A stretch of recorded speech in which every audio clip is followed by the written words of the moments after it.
नमस्कार। मैं Mayank Bhargava, assistant professor MLT college Saharsa आपका स्वागत करता हूं। आज हम लोग अर्थ परिवर्तन की दिशाओं पर चर्चा करेंगे। हमारे विद्यार्थी मित्र जानते हैं कि अर्थ परिवर्तन की दिशाओं पर एक चर्चा इससे पूर्व भी हो चुकी है, जिसमें हम लोगों ने यह जाना था कि अर्थ परिवर्तन की 5 दिशाएं होती हैं। ब्रील ने 3 दिशाओं का निर्देश किया था: अर्थ विस्तार, अर्थ संकोच और अर्थादेश।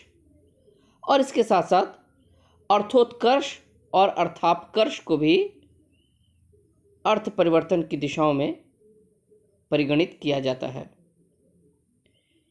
और इसके बाद हम लोगों ने विस्तार से अर्थ परिवर्तन की पहली दिशा अर्थात अर्थ विस्तार की चर्चा की थी और यह जाना था कि अर्थ विस्तार में शब्दों के अर्थ फैल जाते हैं। और उदाहरण के रूप में हमने देखा था कि जैसे तेल शब्द है, तो पहले जो तिल से निकले वही तेल था, लेकिन अब इसका अर्थ विस्तार हो गया और अब किसी भी वस्तु से रस निकलता है, चाहे वह नारियल का हो तो फिर भी उसे तेल कहते हैं, सरसों का हो तेल कहते हैं, यहाँ तक कि मिट्टी तेल शब्द भी प्रचलित होता है। तो तेल शब्द का अर्थ विस्तार हो गया। प्रवीण शब्द है, जो वीणा बजाता था वही प्रवीण था, अब किसी भी कार्य में प्रवीण हो जाते हैं। जो कुश लाता था वही कुशल था। गुरुकुल में पढ़ने वाला जो छात्र कुश लाने में अपने सकुशल कुश ले आता था तो उसको कुशल कहते थे। आज किसी भी अर्थ में दक्ष के अर्थ में कुशल शब्द का प्रयोग करते हैं, चतुर के अर्थ में प्रवीण का प्रयोग करते हैं। इस प्रकार शब्दों का अर्थ विस्तार होता है। और हमने विस्तार से देखा था कि कैसे जानवरों, पक्षियों, कीड़ों के नाम का अर्थ विस्तार होता है। उल्लू शब्द मूर्ख के लिए चलने लगता है। वस्तुओं के नाम का अर्थ विस्तार होता है। पत्थर दिल है, कठोर के अर्थ में पत्थर का प्रयोग करने लगते हैं। व्यक्तिवाचक संज्ञाओं का अर्थ विस्तार हमने देखा था कि वह तो युधिष्ठिर है, यानी हर सत्यवादी को हम युधिष्ठिर कहने लगे। क्रियाओं का अर्थ विस्तार, उठना क्रिया है, लेकिन इसके 5 उदाहरण हमने देखे थे कि देश को उठाना है यानी प्रगति करानी है, वह संसार से उठ गया, स्वर्गवास के अर्थ में है। तो किस प्रकार क्रियाओं का भी अर्थ विस्तार होता है। आज की चर्चा में अर्थ विस्तार की अन्य दिशाओं की चर्चा होगी। जो दूसरी दिशा है वह है अर्थ संकोच। जब कोई शब्द पहले बहुत विस्तृत अर्थ देता हो और बाद में सीमित क्षेत्र का अर्थ देने लगे, तब इसे कहते हैं अर्थ संकोच। जब सामान्य या विस्तृत अर्थ का सूचक शब्द किसी विशिष्ट या संकुचित अर्थ में प्रयुक्त होने लगता है, तब वह अर्थ संकोच कहलाता है। इस संबंध में ब्रील महोदय ने कहा है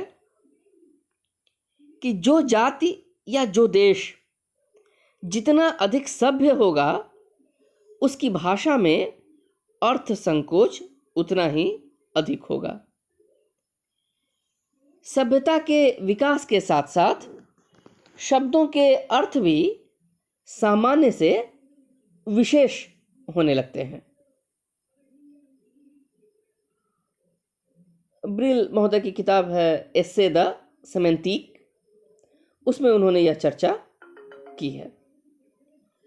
क्योंकि जब सभ्यता प्रारंभिक चरण में होती है तो मनुष्य का ध्यान मोटी मोटी बातों की ओर जाता है। जैसे एक शब्द ले लें, जलज। क्षमा चाहता हूं मैं आपसे, यहाँ जलद शब्द गलती से अंकित हो गया है, इसे जलज, जिसकी चर्चा मैं करना चाह रहा हूं वह है जलज।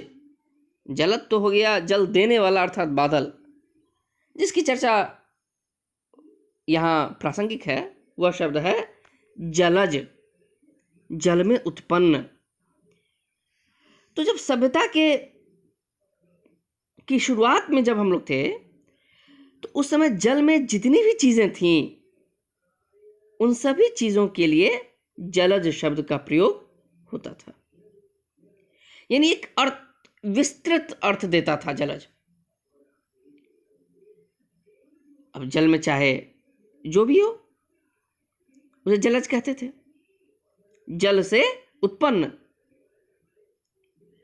लेकिन बाद में जब सभ्यता का विकास हुआ और जल के भीतर की बहुत सारी वस्तुओं का ज्ञान हुआ तो जो जल में जलज शब्द था, जलज, जल से उत्पन्न, यह संज्ञा एक खास वस्तु अर्थात कमल के लिए हो गई। और जल से उत्पन्न जो दूसरी चीजें थीं उनके लिए अलग अलग नाम चलने लगे। इस प्रकार जलज शब्द का अर्थ संकोच हो गया। यह अर्थ विस्तार का ठीक उल्टा है, ठीक विपरीत है।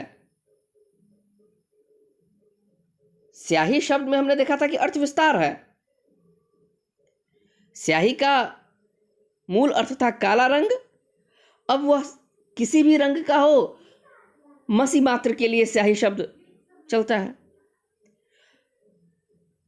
अभ्यास शब्द में अर्थ विस्तार था, बाण आदि को फेंकने को ही अभ्यास कहते थे, लेकिन अब विस्तृत अर्थ होने लगा, प्रयत्न, तो वहां अर्थ विस्तार है। अर्थ संकोच में इसका ठीक उल्टा, यानी पहले विस्तृत क्षेत्र का अर्थ दे, पर जब अर्थ संकोच हो जाए तब वह सीमित क्षेत्र में प्रयुक्त होने लगे। जैसे जलज शब्द का अर्थ संकोच हुआ, वैसे ही मृग शब्द का भी अर्थ संकोच हो गया। मृग का प्राचीन अर्थ पशु है। प्राचीन काल में समस्त पशुओं के लिए इसका प्रयोग करते थे। इसीलिए पशुओं के राजा सिंह का एक नाम है मृगेंद्र या मृगराज। या मृगिया शब्द आपने सुना होगा। मृगिया शब्द शिकार के लिए प्रयुक्त होता है कि राजा मृगिया के लिए जा रहे हैं। तो यह शब्द भी, शिकार के लिए जो मृगिया शब्द आता है, यह भी संकेत करता है कि मृग के अंतर्गत सभी पशु आते थे। बाद में जब बहुत सारे पशुओं के बारे में जानकारी हुई, सबको अलग अलग नाम देना आवश्यक जान पड़ा, तो सबके अलग अलग नाम हुए और हिरण को मृग कहने लगे। यानी जो मृग शब्द पशु मात्र के लिए प्रयोग होता था, अब वह एक खास पशु हिरण के लिए प्रयुक्त होने लगा, तो मृग शब्द का अर्थ संकोच हो गया। वैसे ही गो शब्द है, इसका भी अर्थ विस्तृत था। गम धातु से बना है गो, गमन करना, यानी संसार में जो भी चलते हैं उसे गो कहते थे। अब मनुष्य चले, पशु चले, पक्षी चले, जलचर, आकाश में तीर चलाएं, सभी गो संज्ञा। शब्दकोशों में इसके बहुत सारे अर्थ आज भी मिलते हैं गो के। लेकिन आज यह गो शब्द बहुत संकुचित हो गया अर्थ की दृष्टि से, और केवल गाय के लिए प्रयुक्त होता है। तो जो अर्थ देता था कि आकाश में गमन करने वाले हर जीव के लिए गो का प्रयोग होता था, आज वह केवल एक खास गाय के लिए प्रयुक्त होता है। इसलिए कहेंगे कि इसमें अर्थ संकोच हो गया है। और उदाहरण देखिए, धन शब्द है, धन धान्य चलता है शब्द, धन के आधार में धान्य शब्द है। तो पहले मुख्य रूप से अन्न से ही धन मिलता था, तो इसीलिए अन्न मात्र के लिए धान्य शब्द चलता था। लेकिन आज धान शब्द केवल एक खास अन्न के लिए प्रयुक्त होता है, इसलिए उसका भी अर्थ संकोच हुआ। अगला उदाहरण है खग। जानते हैं ख का अर्थ होता है आकाश और ग का अर्थ होता है गमन करने वाला। इस प्रकार खग वह है जो आकाश में गमन करे। सूर्य, चंद्रमा, तारे, पक्षी, बहुत सारी चीजें आकाश में गमन करती हैं, इसलिए जो भी आकाश में गमन करता है उसे खग कहते हैं। लेकिन आज खग का प्रयोग केवल पक्षी के लिए होता है। वैसे ही शब्द है रसाल। रसाल मतलब रस से भरा हुआ। अब इस दृष्टि से तो अंगूर भी रसाल है, रस है उसमें, मौसमी में भी रस है, नींबू में भी रस है। लेकिन रसाल शब्द केवल आम के लिए प्रयोग होता है, तो कहेंगे कि रसाल का भी अर्थ संकोच हो गया। इस संदर्भ में भोलानाथ तिवारी ने अपनी पुस्तक शब्दों का जीवन में एक बड़ा मनोरंजक उदाहरण दिया है इंसान शब्द का। उन्होंने बताया है कि इंसान शब्द मूलतः निसियान से बना है, जो अरबी शब्द है निसियान, जिसका अर्थ है भूलना। इस व्युत्पत्ति को अगर माने तो इसका मतलब है इंसान वह है जो भूल करे। अब भूल करने वाले तो बहुत सारे जीव हैं जो इंसान कहे जा सकते हैं। कुछ लोग इंसान का संबंध अरबी शब्द उन्स से मानते हैं, जिसका अर्थ होता है प्रेम, यानी इंसान वह है जो प्यार करे। तो बहुत सारे पशु प्राणी हो सकते हैं जो प्रेम करते हों या भूलते हों। दोनों व्युत्पत्तियों से इंसान के अंदर, इंसान शब्द के अंदर बहुत सारे पशुओं की भी गणना हो सकती है। लेकिन आज तो केवल जो होमोसेपियंस हैं उनके लिए ही इंसान का प्रयोग होता है। तो इस दृष्टि से इंसान शब्द का भी अर्थ संकोच हो गया। वैसे ही पुरुष शब्द, जो पुर में रहे वह पुरुष है, यानी जिसमें भी जो भी शरीर में रहने वाली हर आत्माओं के लिए यह शब्द चलना चाहिए, लेकिन केवल मर्द के लिए इसका प्रयोग होता है। एक आम उदाहरण ले, वर शब्द। वर यानी जो मांगा जाए, यह वर है। लेकिन समाज में वर का वर्तमान अर्थ लिया जाता है दूल्हा, अर्थ संकोच हो गया। इस प्रकार कई शब्द ऐसे होते हैं जिनमें अर्थ संकोच होता है। कभी कभी ऐसा भी देखा जाता है कि मूल शब्द तो अपने प्राचीन अर्थ में प्रयुक्त होता है, लेकिन उससे विकसित उसी भाषा में या उस भाषा की किसी बोली में जब कोई दूसरा शब्द बनता है तो वहां पर अर्थ संकोच हो जाता है। जैसे उदाहरण के लिए मूल शब्द है। मूल शब्द हिंदी में जड़ के लिए प्रयुक्त होता है। पौधों की जो जड़ होती है मिट्टी में, उसके लिए मूल शब्द का प्रयोग करते हैं। लेकिन उसी मूल शब्द से बना मूली, और मूली शब्द केवल एक खास तरकारी के लिए प्रयोग होता है। होना तो चाहिए था भाई उस मूल से ही मूली बना, लेकिन जब उस खास शब्द का प्रयोग हुआ उसी भाषा में या दूसरी बोली में, तो अर्थ संकोच हो गया। ऐसे कई शब्द मिलते हैं जो मूल से हटने पर जिनमें अर्थ संकोच हो जाता है। कभी कभी ऐसे भी अर्थ संकोच देखने में आते हैं जहां एक शब्द एक खास संदर्भ में तो विशेष अर्थ रखता है और दूसरे संदर्भ में अपना विस्तृत अर्थ रखता है। यानी संदर्भ बदलने पर उसका अर्थ संकोच हो जाता है। उदाहरण के लिए गोली शब्द लें। अब गोली शब्द का अर्थ है जो भी गोल है वह गोली है,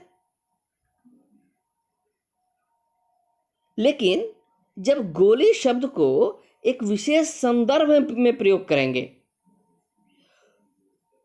तो वहां पर इसका अर्थ संकोच हो जाएगा। जैसे सिपाही के लिए हम कहें कि सिपाही जी गोली चलाइए, तो वहां पे सिपाही जी फुटबॉल लेके नहीं आएंगे कि भाई यहां फुटबॉल भी गोल है, गेंद भी गोल है। वहां गोली शब्द का अर्थ कारतूस से ही होगा। अर्थ संकोच हो गया चूंकि एक खास संदर्भ में प्रयोग हुआ। वही जब वैद्य जी के यहां जाएंगे और कहेंगे कि वैद्य जी गोली दीजिए, तो अब वैद्य जी सिपाही जी वाली गोली नहीं देंगे। वहां पे गोली शब्द उस दवा के लिए ही प्रयोग होगा जो वैद्य जी देंगे। तो सिपाही की गोली, दर्जी की गोली, खिलाड़ी की गोली, वैद्य की गोली, इन सब में संदर्भ बदलने से गोली शब्द का अर्थ संकोच होता चला जाता है। यानी शब्द के संदर्भ बदल देने से कई बार अर्थ संकोच होता है। अब हम लोग अर्थ परिवर्तन की अगली दिशा के रूप में अर्थादेश की चर्चा करेंगे। इसमें भाव साहचर्य से किसी शब्द के प्रमुख अर्थ के साथ साथ कभी कभी एक गौण अर्थ भी प्रयुक्त होने लगता है। यानी शब्द का एक प्रमुख अर्थ है, धीरे धीरे शब्द एक गौण अर्थ भी देने लगा। लेकिन कुछ समय के बाद होता क्या है कि यह प्रधान अर्थ धीरे धीरे गायब हो जाता है और जो गौण अर्थ था उसी रूप में यह चलने लगता है। यानी एक अर्थ लुप्त हो जाता है और बिल्कुल नया अर्थ आ जाता है। कुछ भाषा वैज्ञानिक मानते हैं कि अर्थादेश अर्थ विस्तार का ही एक रूप है, लेकिन इन दोनों में अंतर है। अर्थ विस्तार में मूल अर्थ भी सुरक्षित रहता है। जो तेल शब्द हमने देखा था उसमें तिल से जो निकला उसे भी तेल कहते हैं, वह अर्थ गायब नहीं हुआ, तो वह अर्थ विस्तार था। लेकिन अर्थादेश में क्या होता है कि मूल अर्थ पूरी तरह गायब हो जाता है और बिल्कुल एक नया अर्थ उस शब्द का प्रयोग होने लगता है। इस प्रकार एक अर्थ के लुप्त होने और एक नवीन अर्थ के आ जाने का नाम ही अर्थादेश है। कुछ उदाहरणों से हम लोग इसे समझते हैं। जैसे पहला उदाहरण है असुर शब्द। संस्कृत का शब्द है असुर, जिसका संबंध है अस धातु से। अस धातु का अर्थ होता है चमकना। इस आधार पे असुर का प्राचीनतम अर्थ था सूर्य। अब वह अर्थ प्रचलित नहीं है। आगे चलकर असुर शब्द देवताओं के लिए प्रयुक्त होने लगता। ऋग्वेद में भी असुर शब्द देवताओं के लिए प्रयुक्त हुआ है, लेकिन आज असुर का मतलब होता है राक्षस और देवता के लिए हम सुर शब्द का प्रयोग करते हैं, यानी असुर में जो अ था उसे हटा दिया औपसर्ग को, यानी बिल्कुल एक नया अर्थ आ गया। कहां असुर का प्रयोग हो रहा था देवताओं के लिए, लेकिन अब देवता वाला अर्थ खत्म हो गया और राक्षस अर्थ आ गया। तो एक अर्थ गायब हो गया और दूसरा अर्थ आ गया। इसे ही हम कहते हैं अर्थादेश। भोलानाथ तिवारी ने इस असुर शब्द के अर्थादेश का कारण बताते हुए कहा है, अनुमान लगाया है उन्होंने इस संबंध में, कि असुर शब्द हमारे यहां देवताओं के लिए चलता था, उसी प्रकार असुर के ही जैसा एक शब्द था अकुर, ध्वनि बदल के वही असुर शब्द था अकुर पारसियों के यहां। तो पारसियों के यहां भी वह देव का ही अर्थ देता था। आगे चल के जब आर्यों और पारसियों में विरोध हुआ, तो अब चूंकि पारसी भी देवता के लिए असुर शब्द का प्रयोग करते थे, तो उस शब्द को पदच्युत कर दिया गया और उनके देवता को हम लोगों ने राक्षस बना दिया, और देवता के लिए सुर शब्द चलाया। और उधर पारसी भी कहां चूकने वाले थे, उन्होंने देव शब्द को अपने यहां असुरवाची बना लिया। देव शब्द कई जगह बुरा अर्थ भी देता है। तो इस प्रकार असुर शब्द का अर्थादेश हो गया। वैसे ही एक शब्द है गंवार। गंवार का मूल अर्थ तो गांव में रहने वाला, परंतु गंवार शब्द अब गांव में रहने वाले के लिए प्रयुक्त नहीं होता है, बल्कि जो असभ्य है, जो हमारे मापदंडों से च्युत है, उसके लिए हम गंवार शब्द का प्रयोग करते हैं। यानी गंवार शब्द ग्रामवासी के लिए आज प्रयोग नहीं होता, बल्कि मूर्ख अर्थ का वाचक हो गया है। जब हम किसी को कहेंगे कि तुम गंवार हो, तो वह बुरा मान जाएगा, क्योंकि यह अर्थ नहीं लेगा कि गांव में रहने के कारण हम उसे गंवार कह रहे हैं। आज गंवार का अर्थ मूर्ख हो गया है, यानी अर्थ संकोच हो गया, अर्थादेश हो गया। इसमें वह गांव में रहने वाला अर्थ तो रहा ही नहीं, बिल्कुल अर्थादेश है। उसी प्रकार एक शब्द है दुहिता। दुहिता शब्द दूध दूहने वाली, जो भी दूध दूहे वह दुहिता है। लेकिन आज दुहिता का अर्थ है कन्या, अर्थादेश हो गया। वैसे ही शब्द है उपवास, जिसका मूल अर्थ था अग्नि के पास रहना, लेकिन आज उपवास का अर्थ हो गया है व्रत। वैसे एक शब्द अनुग्रह। अनुग्रह का मूल अर्थ था पीछे से हाथ लगाना, लेकिन आज अनुग्रह का अर्थ हो गया है कृपा।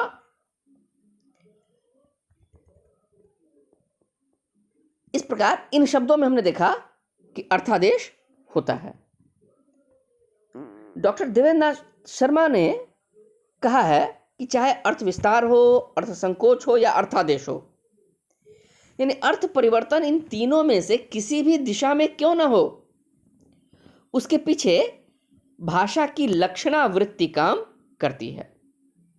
शब्द के मुख्य अर्थ में जब भी कोई परिवर्तन होगा, चाहे वह अर्थ विस्तार होगा या उसका अर्थ संकोच होगा या बिल्कुल कोई नया अर्थ आ जाएगा, तो वह उसके पीछे मुख्य कारण जो है वह है लक्षणा।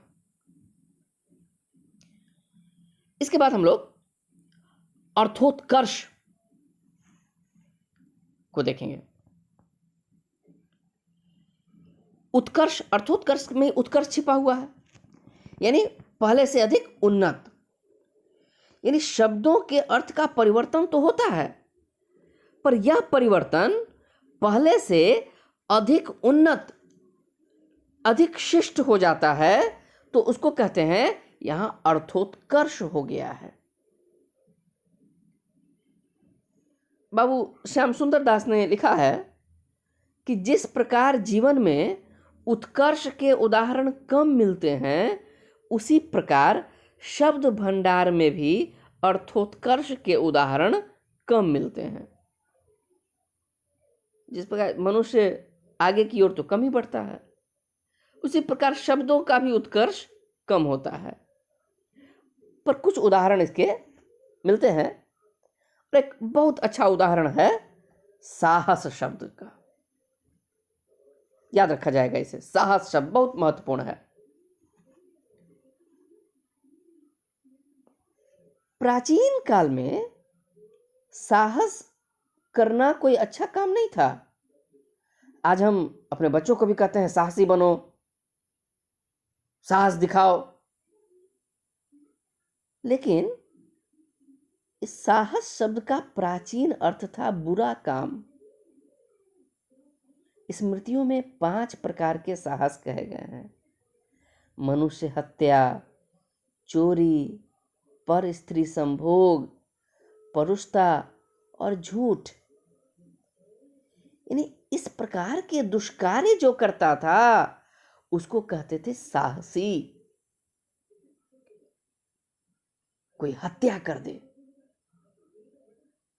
तो वो बुरा काम था, तो कहते थे ये साहस किया। चोरी करने वाला, पर स्त्री संभोग करने वाला, झूठ बोलने वाला, स्पष्ट था, स्मृतियों में तो वर्णित है कि ये सब कार्य साहस के अंतर्गत आएंगे। यानी साहसी शब्द एक प्रकार की गाली कहेंगे, गाली थी ये। लेकिन आज इस शब्द ने उन्नति कर ली अर्थ की दृष्टि से। आज साहस का अर्थ हो गया हिम्मत। आज कहेंगे किसी को कि तुम साहसी हो तो उसे बहुत अच्छा लगेगा। यानी इस शब्द का अर्थोत्कर्ष हो गया।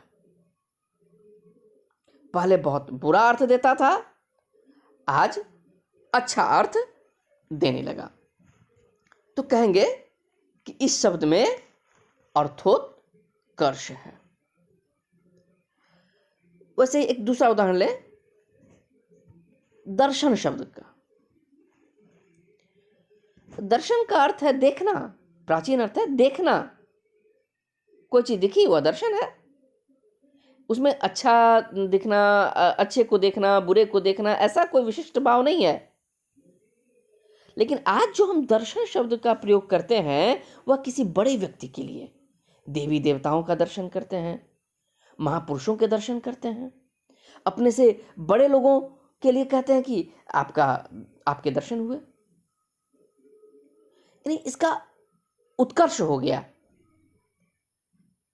सामान्य व्यक्ति को या सामान्य वस्तु को देखने के लिए हम दर्शन शब्द का प्रयोग अब नहीं करते। इसी प्रकार पधारना भी ले लें। पधारना यानी पग धारना, किसी के भी आने को पधारना कहते हैं, पर इसमें का भी उत्कर्ष हुआ। और जब कोई बड़े व्यक्ति आते हैं, आदरणीय व्यक्ति आते हैं, तो कहते हैं कि पधारिए। यदि मैं कहूं कि मैं आपके यहां कल पधारूंगा तो मयंक भार्गव के लिए तो ये बड़ी आश्चर्य, मतलब लोग हंसेंगे इस पे। मैं आऊंगा या प्रयोग करूंगा। पधारना शब्द बड़े व्यक्ति के लिए। वैसे ही एक शब्द है मुनि। इसका अर्थ मौन से है। यानी आरंभ में जो मौन रहता होगा उसे मुनि कहते थे। प्रायः तपस्वी, वन में तपस्या करने वाले मौन रहते होंगे। तो धीरे धीरे यह शब्द तपस्वी ऋषियों के लिए प्रयोग होने लगा और मुनि का अब अर्थोत्कर्ष हो गया। तपस्वी के अर्थ में ही मुनि का प्रयोग करते हैं। इस प्रकार कई ऐसे शब्द मिलते हैं जिनमें अर्थोत्कर्ष होता है। जैसे अर्थोत्कर्ष है, वैसे ही इसके विपरीत अर्थापकर्ष भी होता है, यानी शब्द के अर्थ का गिर जाना। जब उन्नति होगी तो अवनति भी होगी, कोई आगे बढ़ेगा तो पीछे बढ़ने के भी उदाहरण मिलेंगे ही। तो जैसे ठीक इसके पहले हमने अर्थोत्कर्ष देखा, उन्नति का उदाहरण, वैसे ही अब शब्दों की अवनति के उदाहरण देखेंगे। शब्द भी अवनति करते हैं, उनके अर्थ पहले की अपेक्षा बुरे हो जाते हैं, गिर जाते हैं। और इसमें भी भोलानाथ तिवारी जी ने एक बड़ा मनोरंजक उदाहरण दिया है, अरबी के एक शब्द गुलाम का। हिंदी में भी बहुप्रचलित शब्द है। हमारा देश गुलाम था, आज़ाद हो गया, ये गुलाम शब्द का प्रयोग करते ही हैं। भोलानाथ तिवारी जी ने बताया है कि अरबी में इसका अर्थ होता था बच्चा। बाद में बच्चे से लेके 25 साल तक के लोगों के लिए, जवानों के लिए यह शब्द गुलाम प्रयुक्त होने लगा, और आगे चलकर अधेड़ावस्था के लोगों को गुलाम कहने लगे। लेकिन आज यह गुलाम शब्द एकदम अवनत हो गया। जिसका अपने शरीर पर कोई अधिकार नहीं हो, अपने जीवन पर कोई अधिकार नहीं हो, पूरी तरह मालिक के वश में हो, उसको कहेंगे गुलाम। एकदम भाई, हम सब जानते हैं दास प्रथा को। निकृष्टतम स्थिति, मनुष्यता की निकृष्टतम स्थिति थी वह गुलाम। तो यह गुलाम शब्द का अर्थापकर्ष हो गया, यह बुरे अर्थ में प्रयोग होने लगा। तो यह कहेंगे कि यह अर्थापकर्ष का उदाहरण है। वैसे ही एक शब्द है उजबक। कोई मूर्ख हो तो कहते हैं उजबक है, जाहिल है, उजड्ड है। इस अर्थ में उजबक शब्द का प्रयोग आज होता है। इसका भी अर्थापकर्ष हुआ है। भोलानाथ तिवारी के अनुसार यह तुर्की भाषा का शब्द है। तुर्की भाषा में उजबक एक कबीले को कहते हैं। उज्बेकिस्तान नाम का एक देश भी है जो पहले सोवियत संघ का भाग था। बाबर भी उसी कबीले का था। वह आया तो अपने साथ अपने कबीले के बहुत सारे लोगों को लाया होगा। तो जो उसके साथ आए वो उज्बक थे। तो कुछ दिनों तक तो उस इलाके के लोगों के लिए यह उज्बक शब्द प्रयोग होने लगा। लेकिन बाद में इसकी अवनति हो गई और उज्बक शब्द उस इलाके के लोगों के लिए नहीं बल्कि मूर्ख जाहिल लोगों के लिए उज्बक शब्द का प्रयोग होने लगा। अब यहाँ के लोगों ने सभ्यता संस्कृति में उन लोगों को अपनी तुलना में बहुत पीछे पाया होगा, उजड्ड क्रूर पाया होगा उन लोगों को। इसलिए भारतीय जनमानस में उज्बक शब्द क्रूरता के लिए, उजड्डता के लिए प्रयुक्त होने लगा और इसका पतन हो गया। जैसे यहां उज्बक शब्द का अर्थापकर्ष हुआ, वैसे ही फारसी में हिंदू शब्द का अर्थापकर्ष हो गया। वहां के लोग, हिंदुओं के प्रति उनका दृष्टिकोण अलग था, इसलिए फारसी कोशों में हिंदू शब्द का अर्थ अच्छा नहीं मिलेगा आपको। इस प्रकार इन शब्दों का अर्थापकर्ष हुआ। अगला उदाहरण देखें, देवप्रिय शब्द। देवप्रिय अर्थात देवताओं का प्यारा। शिव के विशेषण के रूप में भी देवप्रिय शब्द का प्रयोग होता था। इसी से बना देवानाम प्रिय जो अशोक के लिए शिलालेखों पर मिलता है। हम जानते हैं कि अशोक ने बौद्ध धर्म स्वीकार किया था। अशोक को देवानाम प्रिय कहने लगे।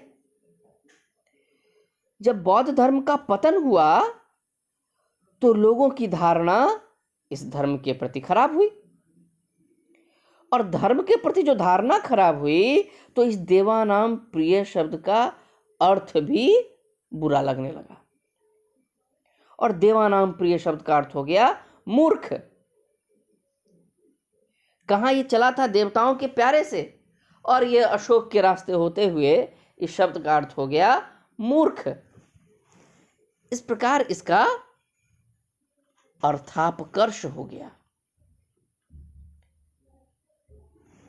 कभी कभी ऐसा भी देखा जाता है कि एक ही शब्द कुछ स्थलों पर अच्छा अर्थ देता है तो कुछ स्थलों पर बुरा, यानी संदर्भ बदलने से उसका अर्थापकर्ष हो जाता है। जैसे काली घटा यानी काले बादल, यहां काला शब्द रंग का द्योतक है,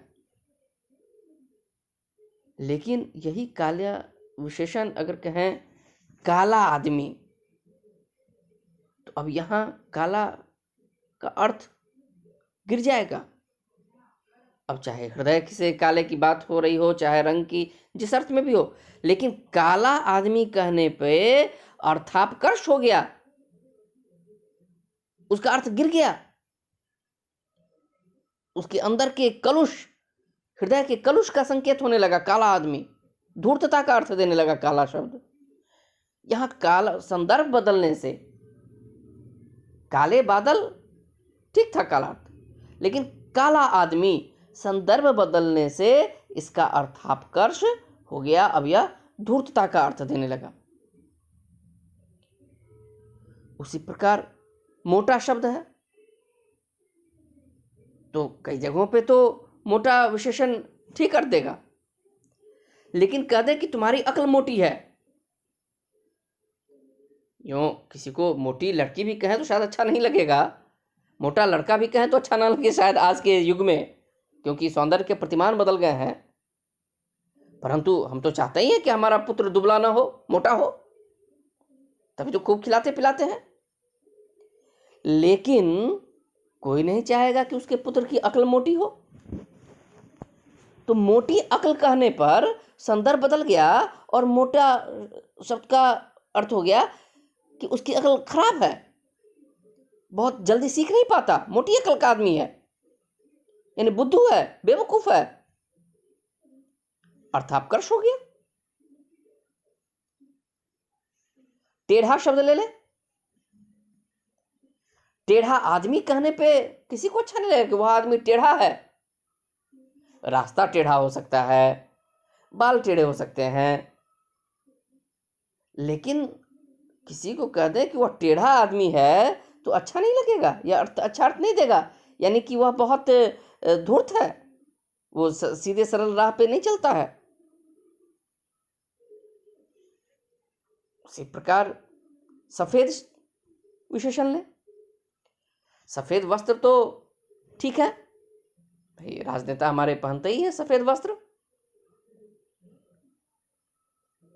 अच्छा लगता है, परंतु सफेद बाल हो जाना, कोई नहीं चाहता कि उसके बाल सफेद हो, उम्र बढ़ने का अर्थ देने लगता है। इस प्रकार संदर्भ बदलने पर अर्थापकर्ष होता है। इस संबंध में एक जो आखिरी चर्चा करनी है कि कुछ शब्द ऐसे भी मिलते हैं जो अपने मूल रूप में तो उन्नत हैं, अच्छा अर्थ देते हैं, पर शब्दों का जो थोड़ा सा रूप बदलता है, उसी शब्द से कुछ बन गया, वहां पर उनका अर्थापकर्ष हो जाता है। जैसे उदाहरण देखें, शब्द है प्रणाली, जिसका अर्थ है शैली, तरीका, उसकी काम करने की प्रणाली अच्छी है, बुरी है, जो भी कहें, लेकिन उसी प्रणाली से जब पनारा या पनारी शब्द बनाते हैं तो अब वहां अर्थ देने लगता है गंदी नाली। यानी मूल रूप में तो यह शब्द उन्नत था, लेकिन उससे जो परिवर्तित शब्द बना वहां पर इसका अर्थापकर्ष हो गया। ब्राह्मण शब्द ले लें, अच्छा अर्थ देता है, योग्य पंडित के अर्थ में ब्राह्मण कहते हैं, लेकिन जब उसी को बाभन कहते हैं तब वह अच्छा अर्थ नहीं देता है, बल्कि निरक्षर, पुंगा पंडित, इस अर्थ में हम प्रयोग करने लगते हैं। पुंगा शब्द पुंगव, होशियार का अर्थ देता है, पर पुंगव से ही बना पुंगा मूर्ख का अर्थ देने लगता है। इस प्रकार व्यक्तियों की तरह शब्दों की भी अवनति होती है, उन्नति होती है, कभी विस्तार होता है, कभी संकोच होता है, कभी पूरी तरह बदल जाते हैं। तो इस प्रकार हमने अर्थ परिवर्तन की ये 5 दिशाएं देखी। आशा है यह प्रकरण आपको अच्छा लगा होगा। आपके सहयोग के लिए, साथ बने रहने के लिए बहुत बहुत धन्यवाद, आभार।